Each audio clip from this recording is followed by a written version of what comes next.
education as it affects young people, as it affects like the broader Ghanaian populace. So we're going to look at that, and hopefully this will be one in many series of intentionally tackling issues that deal with the built industry. So we'll do a spot of music.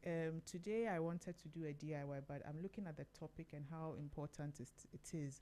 Once we come back from the music break, we'll just start talking straight away. So we're going to do a bit of Amachi Dede. We've done a lot of high life. DJ Wade, we did, what have we done? We've done Kojo Tree, we've done Anato 4, yes. We did Akwabwa. Akwabwa began the whole thing, yes. So now we're going to do Amachi Dede. In 2 days' time, we'll not be on air, but 2 days' time, Daddy Lumba, so we'll do Lumba next week. All right, so enjoy.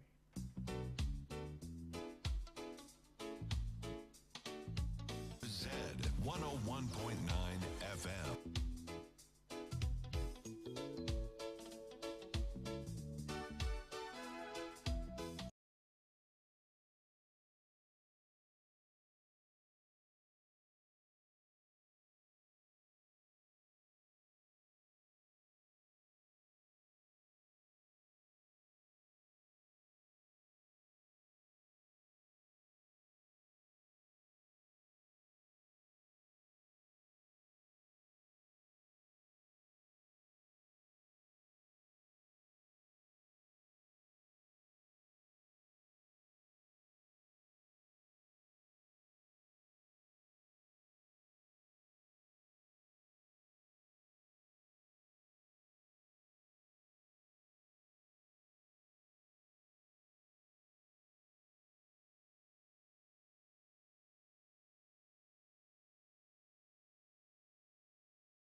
Today, my guest, it's not even my guest.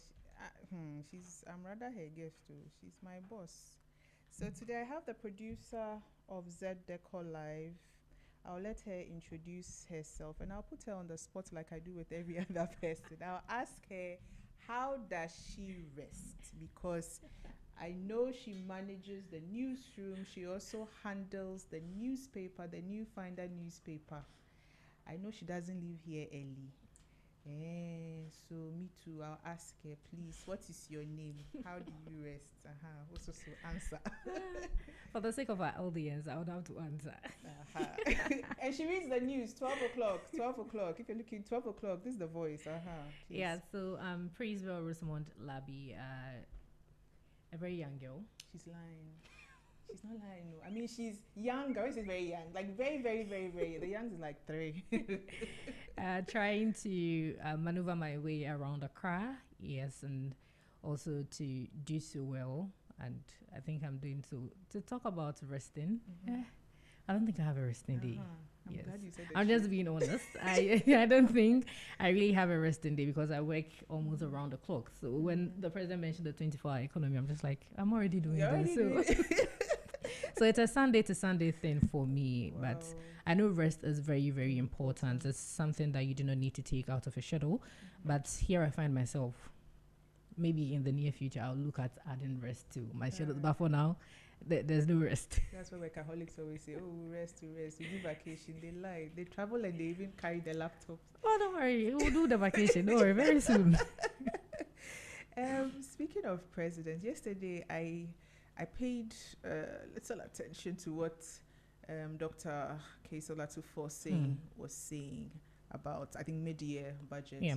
Did he mention anything concerning housing? Did you hear anything about housing? The only thing that he mentioned about housing was to do with the floods. Okay. Yes. So according to him, Ghana, we have a contingency fund, but it's an emergency fund that when things happen like these, you can go into these funds to be able to help their citizens. But according to him, when the president gave the directive that he can go into the contingency fund to get 350 million to support the flood, and also if you're looking at supporting the flood, it means that we're looking at housing because there were people that were dishoused and displaced. So you're going to look at that. But then I think 2 days to the release of the fund, he says there was a court ruling that the fund does not need to come out. So he would explain better why we're not able to go into the fund. So we're waiting for that, where he will go on to Parliament again and then to explain to us. But then apart from that, there was nothing about housing for me. Yeah. There was nothing about housing. But I think that is one of the issues that we're facing as Ghanaians, a very, very critical part of it when you take away everything. Because within the day, you would say you're working, but at the end, you go back home. So housing is one of the things that I think successive governments have always overlooked. We've had governments come in to say that, affordable housing. But at the end, there's nothing. We are not seeing that. So yesterday, there was nothing about housing in the budget. Because when I was listening, I was like, I still haven't heard anything. The previous budgets, I didn't hear it as I want to hear it. I think the previous budgets, it just touched on housing for teachers. Yes, it touched on housing for teachers where they were going to, and I think also government workers. That was what brought in again the affordable housing that he had to go and continue and all that. So, but when it comes to citizen housing, I don't think our government have touched on it. Is it not scary? Because Praisebell, you look at the number of people that come out. I think even today there's a graduation across the country. I think Legon, and Gempa. Look at the people who are coming out, who are graduating. Even these are I'll say people who are even already working and doing additional courses. But look at national service. People who are young people. We say Africa, or matter of fact, Ghana is like the human resource, the backbone of the economy. These young people are coming out, and there's a huge housing deficit, and the populace is there. What again should a government see to scare them? Because I'm scared. I don't know. I'm scared that there are people who, because what happens is it shrinks your dream. Yeah. It's also part of the disillusion of your dream that people are leaving the country. They are doing all sorts of things to get out of here. Because if you can't find proper housing, then where do you even start to say, I want to be ambitious, I want to start a business, So I know you can't answer, but let me just, aren't you scared? Like, what are your first thoughts when you sit down and try to gauge it? Scared. I think we are over scared because But then one way I think government can look at this is to try and there's so much pressure in Accra. There's so much. Accra is congested, so I think urbanization should go beyond Accra.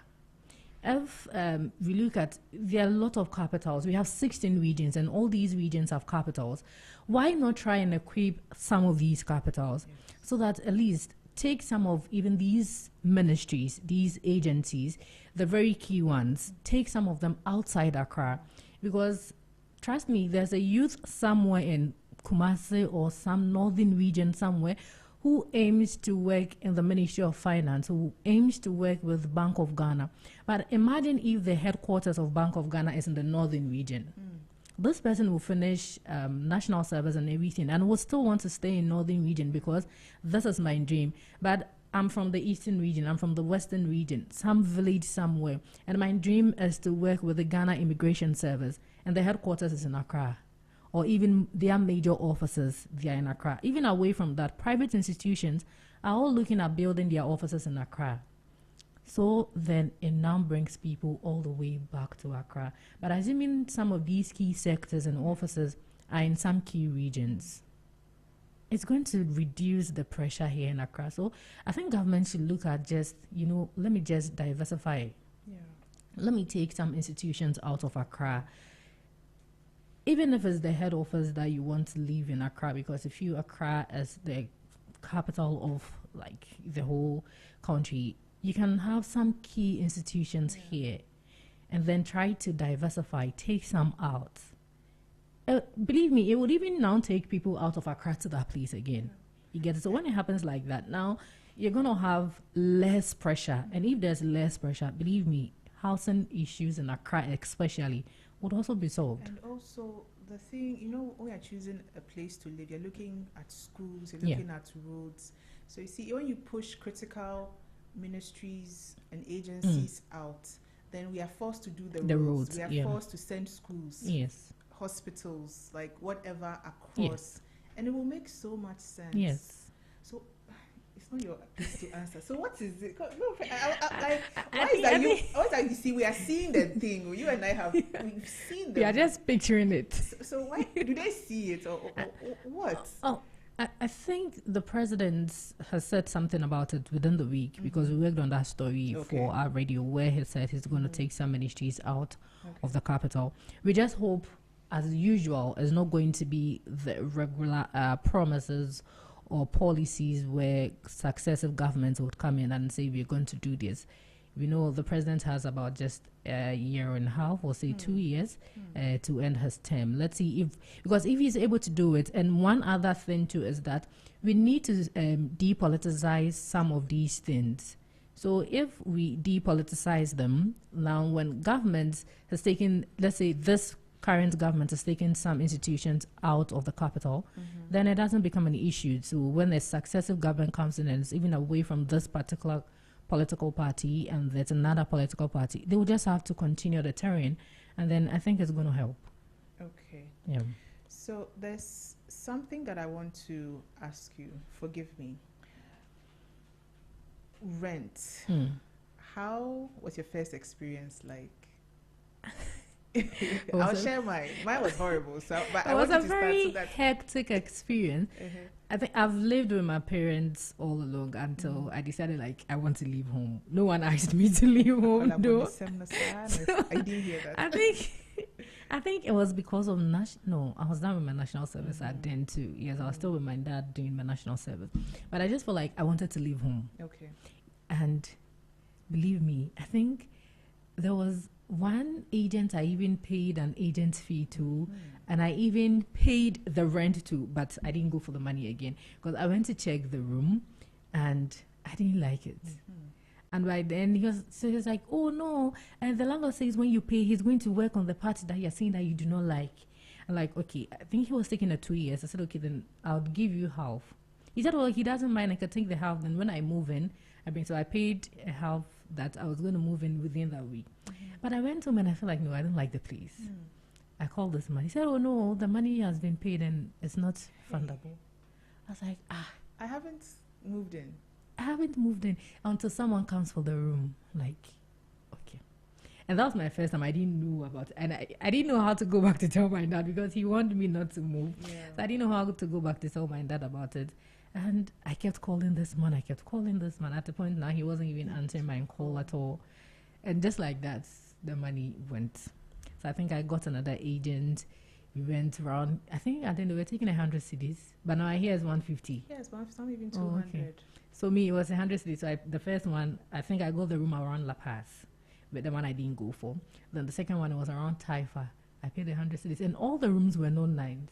So he was like, okay, then tomorrow he'll take me to a different place, but I'll still have to pay another 100 cedis. And I said, I thought when you pay that money, It runs. until I get a place. So it was like, then I need to take one of the rooms he's shown me like that. If not, I'd have to pay another. So it was really a struggle for me. For I think it was for like a month. I wasn't getting what I really wanted. I nearly settled on one that, was just the fact that I just wanted to move. But then, like, no one is rushing me, so why? Yeah. And so I think the one I got that I was like, if maybe I'd even realized, it was a friend at church who was moving from where she was staying. And she spoke to the landlord, and then so there was no agent issue or whatever it is. And I got that place and I moved in. But it was really hell. And even when I had moved in, For me, one thing I realized, well, for me, nobody was like sucking me from home. That was the thing. But I had got a place at Ringway where I was working, Ringway Estate, and my parents were moving finally from Legon to their retirement place, and it was a distance in Sawam to Ringway. Oh yeah. Terrible distance. So I had to find a place. So I settled in at Obujo. But look, the horror, the horror that I went through before I found Obujo, it was awful. And is it that the agents, what is it? They don't have a sense of style or a sense of taste, because I don't know what they mean by executive apartment. I don't know what they mean by studio apartment. Is that they say was suit or Yes, and you will go and you realize that the tiles are looking some way. The place is off. It's like sometimes the person hasn't even cleaned the place. and you're supposed to walk in. You are in the media space. Like, are they regulated? According to the rent control or rent commission, agents are not parts of them. So it's actually supposed to be a whole. The commission just works with the owners. So let's say the landlords and the landladies. So even when you have an issue with any agent, You can't believe me, report. yes, you can't report it because Oh, please, where you're like, no, that's it. ah, So probably you can only report it to the police. oh. That maybe someone has taken my money, that case. Yes. But where you think you want to take it to a regulated body, there's none. I think they have created their own, Ghana, you can just create an Tap and do association. something. Yes. I think they have created theirs. But as they are not regulated under the rent commission or the rent control, if I should say. Wow. Yes. Yes. So that is more it. or less, young people are exposed. To this. You get it. And because they know that, most of them tend to take advantage of the situation. Because when you have very, should I say, learned or advanced landlords and landladies who know the rules and regulations that is governing them from the rent commission, they are able to go according to it. Yes. They do not do things that they're not supposed to do. Same way, I feel if these agents also have a regulated body that is recognized nationally, I think it could help. But because you're breaking my heart. because there is none at the moment, Wow. they tend to do what they are doing. If you just tuned in, this is Z101.9 FM. Praise God, my producer has broken my heart. Please, if you are dealing with agents to look for a place to rent or lease, you have to be a bit careful because literally they are not regulated. And if you they take your money and they run. Because even this 10% or 15% that they tend to take from the But I renters. think it's awful. awful. Yes, and it's actually they are supposed to take it from the landlords. Yes. But they tend to take it from the renters, then the landlords again. That one, I have been, like, I have experienced, people have been telling, I'm like, but that thing is so wrong. Yeah. Because it's like you're going to rent a place, if the place is 2,005 per month, then they take 10% from you. No, they don't take 10% of the monthly rent. They what do take 10% of if you're paying for 2 years. Hey, It's not for the monthly. If it was for the monthly, I don't that think has changed. Yes.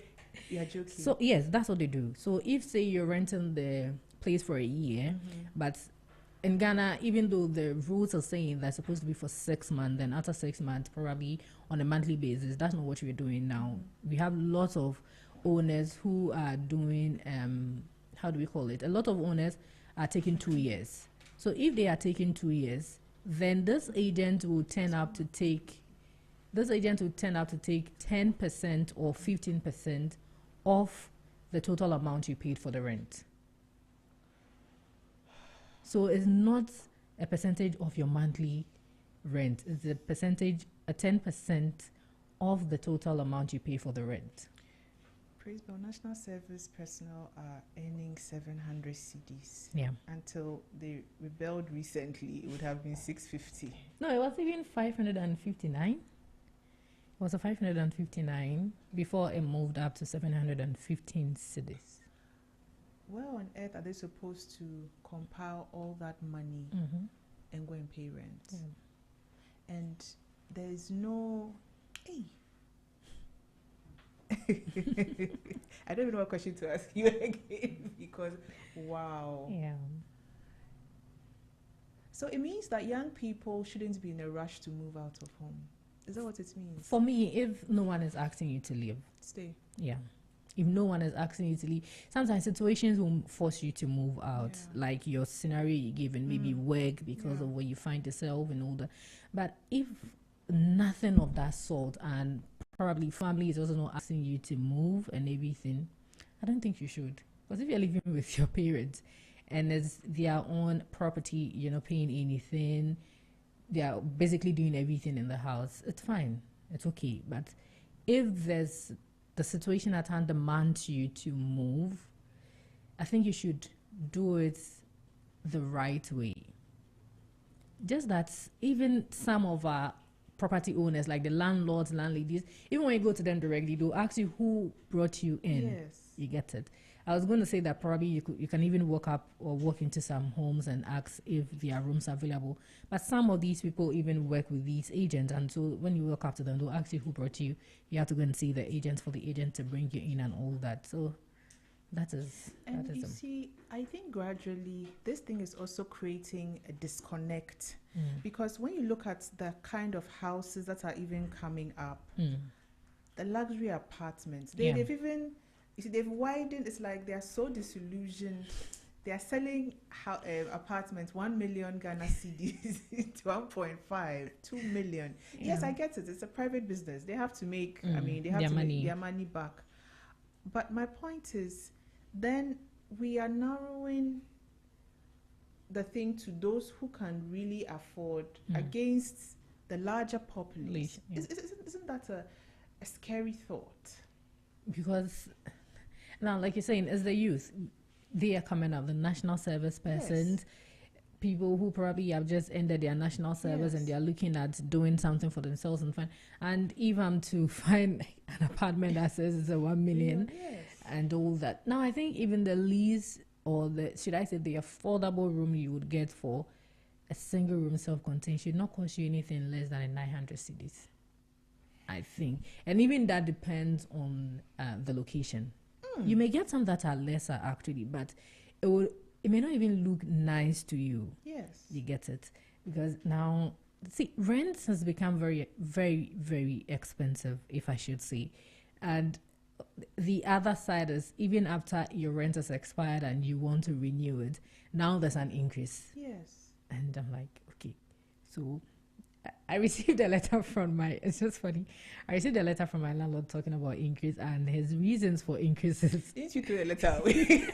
his increase for the increase, his reason, sorry, for the increase is that inflation and current building material prices. Is he building anything? And is he renovating? I anything? read the letter about 3 times and I only sent a thank you because in my head I'm like, it's not me you're sending this letter to. So I don't know what to speak, but I read it. I'm like, so this was some landlords would always say, because ask yourself, what have you built ever since the person moved into Nothing. the space? Yeah. There are times where things even go wrong and you would even have to go to them that, oh, this is not working in my room, and it will take long time Yes, for so them you to might as even, well fix it yourself. yes, you get to fix things yourself. So if you're not doing any of these, I don't think it's reasonable for you to increase prices. Even if you're doing it, it shouldn't even be more than a 10%. Yes. Probably, oh yes, it's you feel like if this person was moving out and it's a new person coming, I could even do a double price. But if you're in and I'm increasing, a 10%, 15 is okay. But sometimes it's like 100% increase, and 90% and 80% increase. And I'm like, And it's like, who are you going to complain to? If you can't pay, move. exactly. That's what they tell you, that if you can't comply, you can move out. Like, okay. But sometimes people who are already living in spaces or apartments will feel like, okay, now I'm moving from here, going through the same struggles to get new spaces again and all that. So, you know what, let me just take it like that. But I think the regulated body, which is the rent control, even though they've come out, and now I see that they are working. That man will beat him. That man. Honestly, He'll be he's busy. doing so well. The way he even started with the hostels and all that, I saw the news and everything. I was like, some of these students cannot complain. Who are, Because- hey, who are you? Because if you complain and you say you do not want the hostel, probably that is the most closest to school for you, Yes. where you have classes starting as early as 7 a.m. Imagine you're leaving about 2 hours away from school. What do you do? And early morning traffics and all that. They do not favor anyone. They do not know that you're a student, that you're going to sit in exams and all that. So when you have hostels and they are so outrageous, sometimes it's like, okay, so after paying the hostel fees, what happened? Nothing.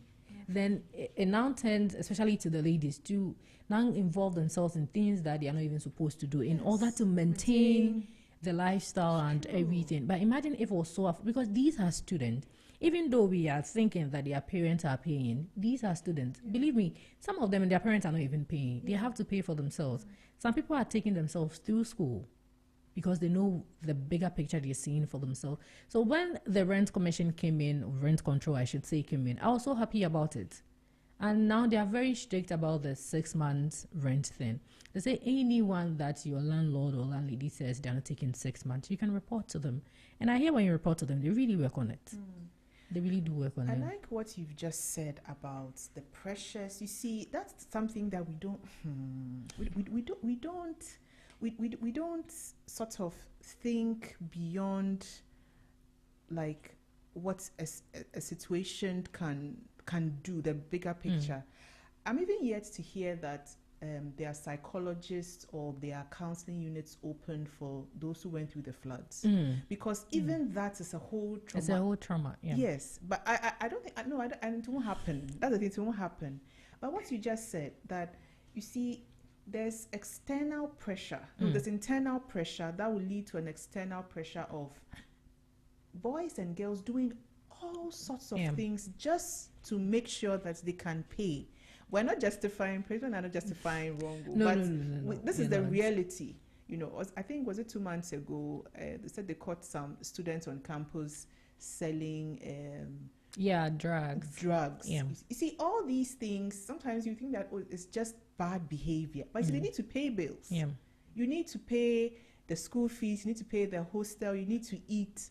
And if you find yourself as one of those who takes care of the home as well, you need to do all sorts. And, you know, parents, when there's so much pressure, sometimes they don't even question where the child is getting all the funds from. Because once the light is on, the gas is bought, the foodstuffs are in. Nyami adum. You know, the exact phrase. Why do, like, praise God, you and I have seen the picture again. Yeah. Is it that the agencies, the ministries, they haven't sat down over 20 years to just say that, you know what, these are the issues, internal, external, how do we solve it? Because you see, housing is not just putting the house there. There are No. so many things that lead to the housing, and the welfare. The word is welfare. The Yeah. welfare of the people. Why are they not? I know it's not your place to answer. I know, but what is the problem? So we just need to know that housing, just as you said, it's not just about the building that you're putting there. Housing goes beyond just a place where I find myself, where I sleep and all that. So if, like, the way our regulated body is going now, but then sometimes you would even find yourself doing the right thing as a regulated body, and you would find people criticizing you. Yeah. So if they are able to develop a very, very thick skin and still go on and continue what they are doing, I think we may not see the result now. That one day, let's That's look away real. from. It may take even like 5 to 10 years for us to see that this is a very, very strict and very good solution we have gotten to our housing deficit. Because the fact that someone even has a place to lay their heads, now you get a place, you have to look at infrastructure. You have to look at beds, you have to look at They're coming there. all of these. So it's not just about the housing for me. I think government should equip the rent control with everything it needs, especially when it comes to the mandate to be able to take up some of these cases. If some people need to be taken to court, if some people need to be sentenced, or if some people even need to be cautioned or sanctioned, they need to be. It should serve as a deterrent to others to know that we are not just looking at the today. We are looking at the tomorrow, where the future of these young people are going to count. So let's look at it that way. Another thing that you just said, and I'll stand on, is the furniture. You're now going to buy the furnishing. Then it comes back to education. Because I strongly believe if we were promoting TVET much higher than we are doing right now, we would have a lot of skilled people producing furniture, producing accessories, producing assets around this space, so that this influx of imported furniture that you go and buy a sofa set 30,000, 20,000 will not be there. So you see how you and I, or you especially in your conversation, has linked education, craft. Once again, praise Bill. Our education system. You see, I keep asking what is the problem, because you see, you take the ministry. But the way you're looking at it, you see a lot of problems. Let's take the minister away. We have technocrats who are sitting there. They retire at the age of 60. So they don't even run the 4-year or 8-year cycle. They run till they are 60 and they bow out of civil service. Why have they tied their hands behind them? Because it looks like this is something that Ministry of Education, Ministry of Gender, Ministry of Finance obviously will be at the top of everything, Works and Housing. Or is it that they are doing things we are not seeing? Because me, I don't see anything. Facebook, me, I mean, I'm not seeing anything. Maybe you are seeing, you're a journalist, you are seeing. It's because you're looking for a very massive transformation. Okay. Yes. That's a good point. It's because you're looking for, like, you feel like we wake up one day and everybody has somewhere living, very affordable. But it will take time. And talking about the education and TVET, I know the ministry is now very focused on TVET, where they are really equipping the vocational institution. The ministers have even made us understand that TVET is not a second, should I say, an option because you didn't get a chance into regular education, should I say, because that's vocational also. And it's for everyone. Now they're really, really equipping TVET, where they know that with TVET, they have even said it, that they know that TVET is one of the solution or answers to unemployment in Ghana. So if they have seen it and they have said it, I know it will take time. Now it will come back to we, the citizens, to also understand that TVET is not for people who are very low when it comes to knowledge. When we see it that way, we'll get to know that, because sometimes society sees people who are doing vocational skills as these are people who didn't do well in school, so they decided to go into that sector. It's a very Yes, silly thing. so as citizens, if you're also able to embrace it and know that TVET is not a filled sector for people who are not able to qualify into probably the SHS and university, and then we are able to, should I say, encourage or advise our kids to go into TVET, believe me, it will solve unemployment, and if it solves unemployment, it will move into housing. Yes. Because if unemployment has been reduced, it means that whoever is in the TVET sector is able to use his or her hands to create furniture, is able to probably even do the other vocation like catering and other things, decor and all that. Then now with housing, you know that even when I get a house, to get furniture will not be a struggle. Yeah. I wouldn't have to go look. Some, to the extent that now some even have to import from China. I think there are these pre-order. Yes. I think that's the right one I should have used. Let's not talk about pre-order. You know where I'm going with that. Hey, for the past 3 days, hey, you people pre-order fight. You are quiet. That is what now some people have to do. I think I've been seeing one lately on my FYP, especially on TikTok. They say, well, is it foldable or inflated sofa or something like that? Yes. I don't know. I don't really. Yes. So it comes and you have to take it off, and then it now becomes big. And I'm like, okay. So you have to wait and then import or pre-order this thing to come. But if you have people in the TVET sector where their education system is so strong and very good and quality, the underlying word should be quality, not just anything, and they're able to create all of these things, it's not going to open up jobs for people. And when it does, now we the ones that have the job and we have the money to afford the housing, we have no struggle looking for these furniture. No, it's sad though. It's sad that we have let, and during independence, our friends were Singapore, Philippines, Vietnam, Malaysia. Those were our friends. Now Singapore is... Look at the kind of furniture. Look, the kind of furniture. People say Turkey and Dubai. I'm like, you don't know your furniture well. Furniture is Singapore. Furniture is Malaysia, Vietnam. Look, the kind of sofas and couches that are coming from there, it's like you not even get in the market because you can't even afford it. That's why people are even running towards the China areas, because those ones you can easily, but those ones, and their emphasis is on TVET and AI. That is they don't. If you even go to school, that means you're going to be in the civil service.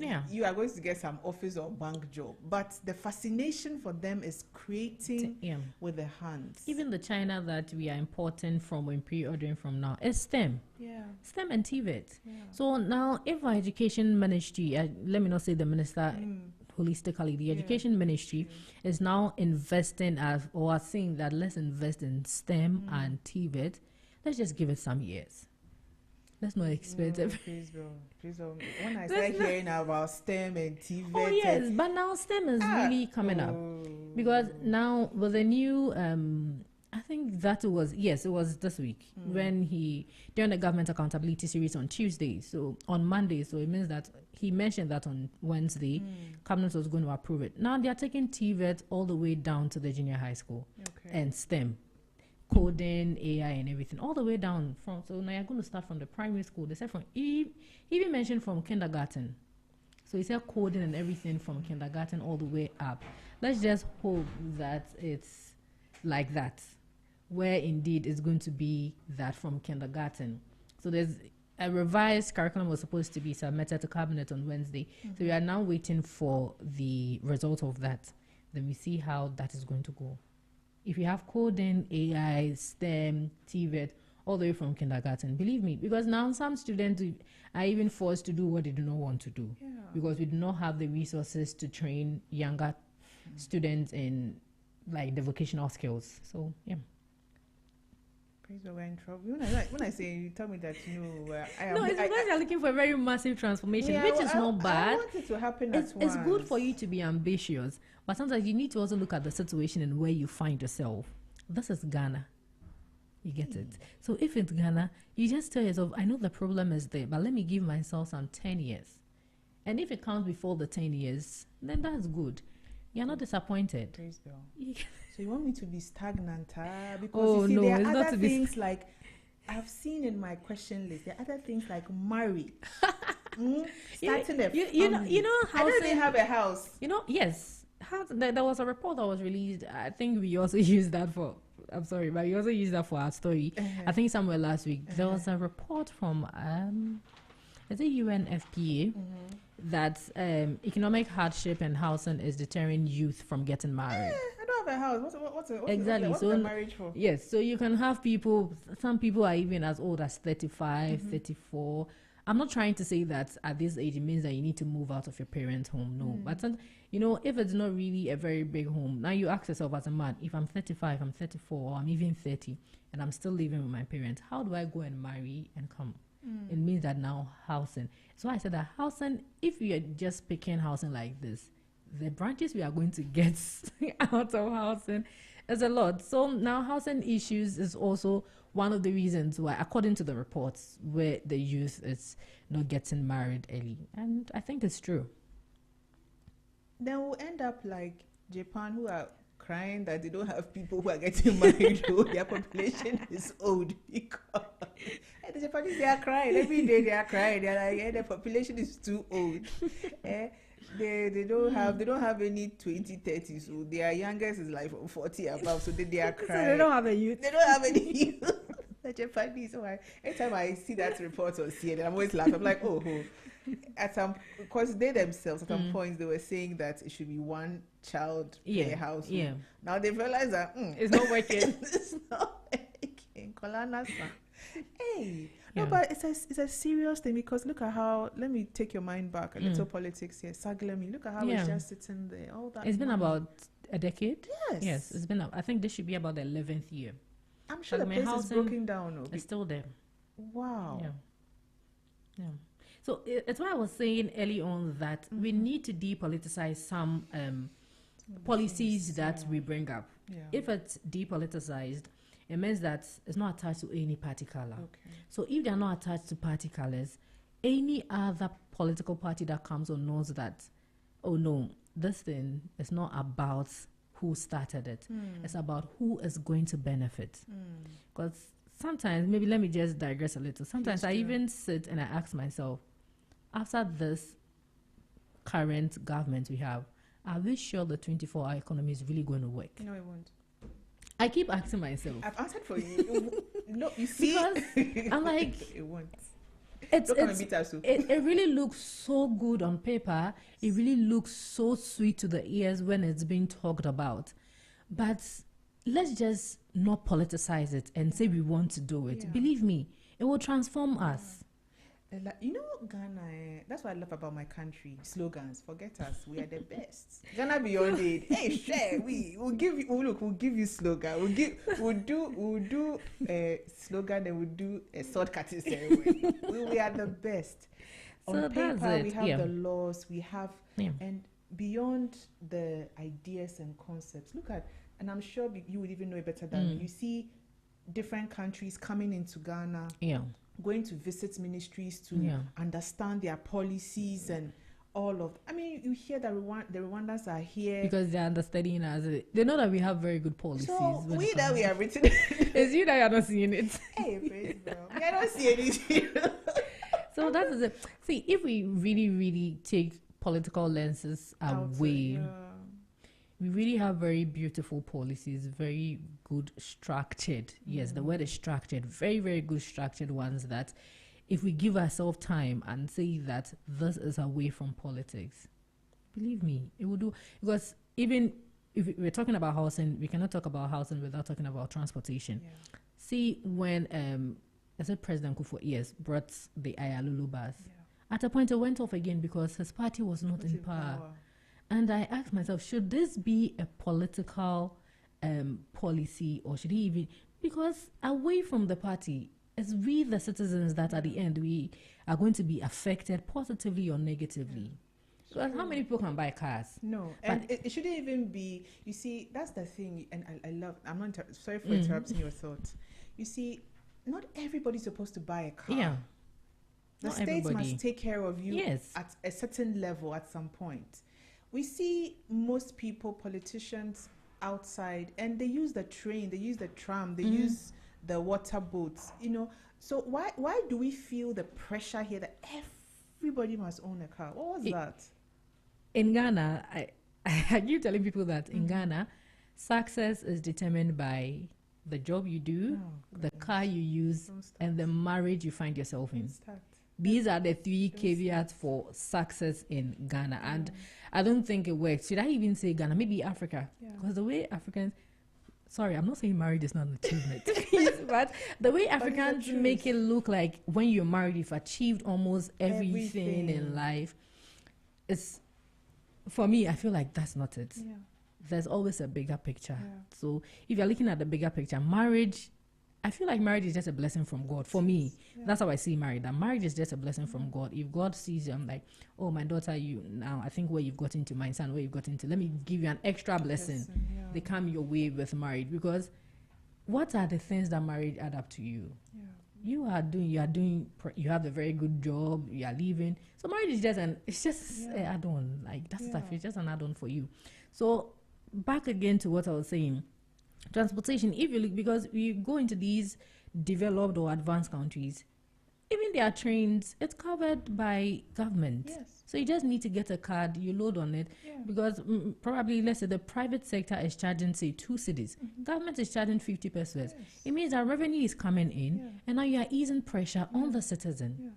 Our trains are not even longer working. It's now that they started working again. When I say that, when I'm imagining things. If we put politics away in Ghana, I think our main issue is just we politicizing everything. Because this Agglomerated housing thing project you spoke about, the affordable housing, we have it. How long haven't we had this affordable housing? And we have a ministry that is in charge of this, the Ministry of Works and Housing. So if you're looking at our works and you see that this you're doing should be able to afford you this house, then why haven't we been able to come to a conclusion for people to get these houses?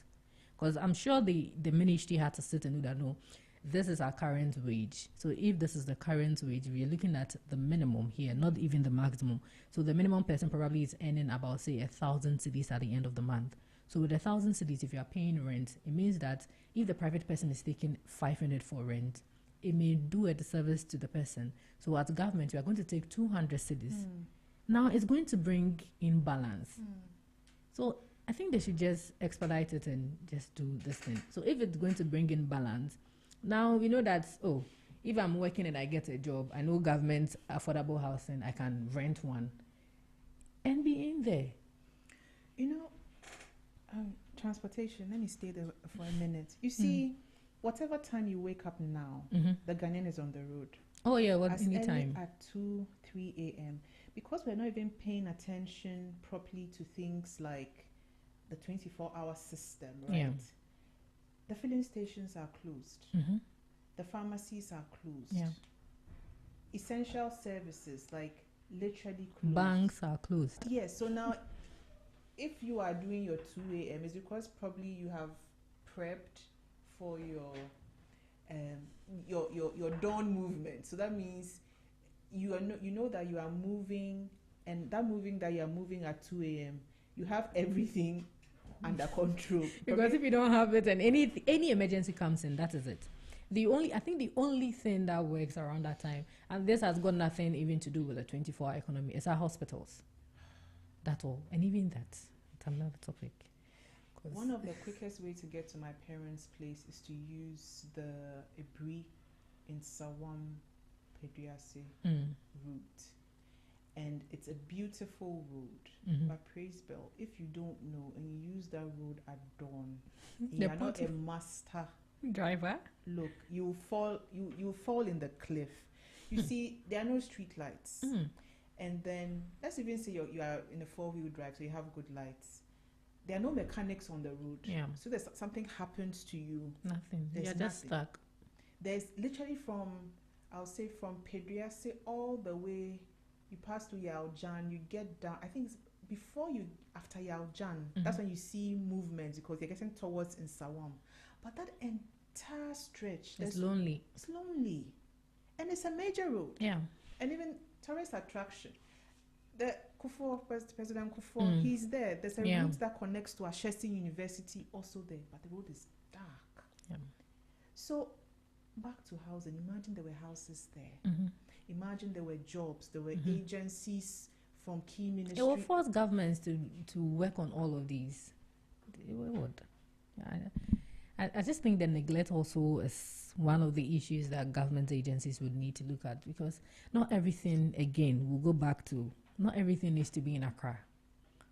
Not everything needs to be in Accra. So if I'm hearing you, that means that just has to be the conscious decision. Yes, it has to be. It has to be. Yes. Like now, that is the whole thing. Yeah. Imagine Legon was not in Accra. True. Legon University. True. Imagine it wasn't in Accra. True. You know the number of students that university is having and housing. So imagine it wasn't. You have people leaving wherever just because they want to be in University of Ghana. And I can imagine when tech was being built. I don't think there was even the road to Kuma. I don't think there was anything So there. it would have forced them to do the roads. Yes. And they did. And we've left Yes. the roads to look like what they look Yes. like now. So even UDS and the rest. yes, new infrastructure that is coming up, even because now government says they're going to build more schools. The moment they start building the school, they'll be compelled to do the roads. And when it happens like that, housing will be compelled to be done, because who would come and teach in there would have to leave Accra to come, say, It's if you are building a impossible. school in Western region. It's impossible. The teacher cannot live in Accra and be in Western region. So it means that housing will be forced to be made. And the citizens, we have to demand a lot now. The campaigning that we do when they come, we shouldn't collect the bread and the... Rice and oil. Okay, we should collect, but we should... Hey, please, so... Oh my goodness, this has been a brilliant discussion. 2 points before you run away. Okay. Is there hope for the young man and young woman out there listening to us? They've laughed, they've giggled, they would... I mean, they'll look like this is a good discussion, but reality check, is there hope for them? Hey, Let me just you should see the way she sighed a bit. She's now she's trying to motivate you. Exactly. I'm just trying to motivate, but the reality, Yeah. look away from everything. Find hope within yourself. Because if you are waiting for government, like maybe is expecting government to do something tomorrow. If you are waiting on the government, believe me, you'll be waiting for decades. Find hope within yourself. What keeps you? And I think one thing that the youth is lost within the youth now is passion. Passion for anything at all. Why? Even passion for the job, because now it looks like, let me just make the money and pay bills. Now I'm back to housing again. Do you get it? Yeah, so find the passion within yourself. Passion will drive you to do a lot of things. But they'll tell you that I'm a content creator. The whole Gen Z aura that is coming up now, it's a beautiful thing, because sometimes I see some of them, I hear some of them like, wow, I wish I Okay. could. Yes, that's nice that you are able to, but sometimes you need to just know that, is this the right time and right place to do what I'm exactly doing? If you ask yourself and the answer is no, you know what you're doing. So for the hope, honestly, look away from government, look away from policies, look away from even family, and just find hope within yourself, and that will drive you to do better. Yeah. It's not a very sweet one, but that is the best. Oh, wow. Yeah. Okay. How do you find hope when you're so disillusioned? That's... Facebook, you're giving me day to me motivation. Hey, day to me, please, I'm sorry. But how do you find hope when you're so disillusioned? But what President is saying is right. If you just tuned in, this is Z Deco Live. Today we've gone totally off script, but relevant on script. We've spoken about literally everything concerning the young person of today. We've intentionally broken down the conversation in such a way that we've given you a bird's eye view of what to expect, right? Yeah. As a young person, what not to allow yourself to get pressured by and pressured on. And also at the end of the day, you need to be ambitious for yourself. You need to create a niche. That word is very important. Creating a niche. What are you good at? What can you add on to yourself, to your environment, and to the community. If you pay attention to that intentionally, you will create something and you'll be able to do something with yourself. So this program would be repeated on Sunday. It's live on YouTube and all the other platforms of Z101.9 FM. Please don't tune off. Highway 1019 is coming.